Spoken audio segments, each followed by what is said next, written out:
Thyroid hormone regulates the basal metabolic rate in our body.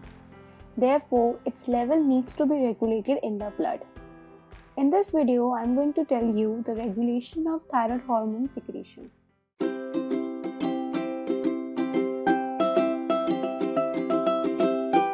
Hey everyone, welcome back to HM Learnings. I am Harshita, the creator of HM Learnings, where students come to clear their concept and to get the study material. Make sure that you have subscribed my channel. You can also follow HM Learnings on Facebook, Instagram and Twitter for daily updates. I have also started uploading all our slides on website known as SlideShare. You can easily download and clip our slides from that website. I will also share the link of this video slides in the description box. So you just need to click on that link and you will be on the SlideShare. So now we will talk about the regulation of thyroid hormone secretion. So like other hormones, there is also an excess which regulates the thyroid hormone levels in the plasma. So the arcuate nucleus of the hypothalamus, they are going to form the thyrotropin releasing hormone, and this thyrotropin releasing hormone TRH will be released in the portal circulation which reaches the thyrotropin in the anterior pituitary gland. TRH is a tripeptide and it acts via the means of on the thyrotrop by the help of a G protein coupled receptor which is coupled to phospholipase C. So they will be increased in the IP3 and the DAG. DAG will go and it will activate protein kinase C, whereas the IP3 will go and bind to the IP3 receptors on the endoplasmic reticulum, release the calcium from the ER, and hence will cause the exocytosis of the TSH containing vesicles. So the TSH will be released in the circulation, and this TSH is also called as a thyrotropin or a thyroid stimulating hormone. So it will act on the thyroid gland by the means of G protein coupled receptor coupled to adrenal cyclase. So there will be increase in the internal cellular cyclic AMP and activation of protein kinase A, which will then bring about the actions which are required to secrete as well as release the thyroid hormone, which are T3 and T4. So now after the T3 and the T4 which are released in the circulation, their levels or the free T3 and T4. If you watch the previous video in which I have talked about the steps of the synthesis of the thyroid hormone, in that I have told you that the T3 and the T4 they could be in the free form in the plasma as well as they could bound to the plasma proteins. So it is a free T3 and the T4 level which actually exerts the negative feedback, and they are involved in the regulation of the thyroid hormone levels. So free T3 and T4, they are going to negatively inhibit the TSH by acting on the thyrotrops. What is the mechanism of that? I will discuss in the coming slide, as well as it is going to act at the hypothalamic level to decrease the synthesis of the TRH.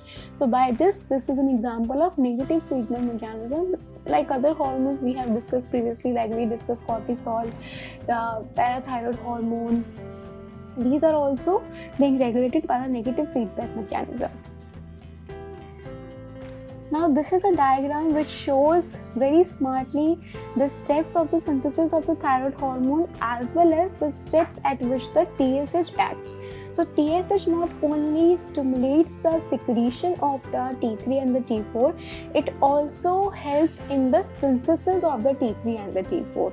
So this diagram shows that it acts how and where to increase the synthesis of the T3 and the T4. So if you haven't watched the previous video on the steps of the synthesis of the thyroid hormone, so please go and watch it, because that is required to understand this thing.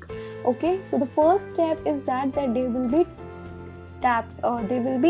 the sodium iodide symporter located in the basolateral membrane which will trap the iodide from the circulation. So this co-transporter, the activity of this co-transporter is stimulated by the TSH. So what will happen? There will be increase in the uptake of the iodide inside the follicular cell. The second step at which it acts is the iodination. So it will help in the addition of the iodine at the tyrosine residues of the thyroglobin. Next step is the conjugation. So conjugation here what will happen, the MIT and DIT, they come together to form T3 and the T4. So that step is also being facilitated by the action of the TSH. Both these steps are, if you remember, they've been catalyzed by the thyroid peroxidase. Okay, then after this what will happen, the thyroglobin, which contains T3 and the T4 associated to it, there will be endocytosis of this. So that step is also being facilitated by the TSH. After that, inside the endosome, okay, the vesicle will fuse with lysosome to form lysoendosome. So inside it, the proteolytic action of the hydrolytic enzymes inside the lysosome will also be facilitated by the action of the TSH. And then finally, the action of release of the T3 and the T4 is facilitated by the action of TSH. And apart from this, the growth promoting action of the TSH on the thyroid gland is very well known. Okay, so these are the levels at which the TSH acts to increase the synthesis and the secretion. Now, how the T3 exerts negative feedback on TSH secretion. So there are two methods by which the T3 and T4, they are going to inhibit their secretion by acting on the TSH at the pituitary level. So they could be direct level, they could be direct feedback pathway, they could be indirect feedback pathway. So direct pathway involves that the T3 will enter, the plasma T3 will enter inside the thyrotrope, and it is going and bind to the genes that are coding for alpha and beta subunits of TSH. So TSH is basically a type of a hormone which has alpha and the beta subunits. So T3 will go and bind to the gene which is being coded for the alpha and the beta subunits, and hence inhibit that gene, and that's why it will decrease the synthesis of the TSH.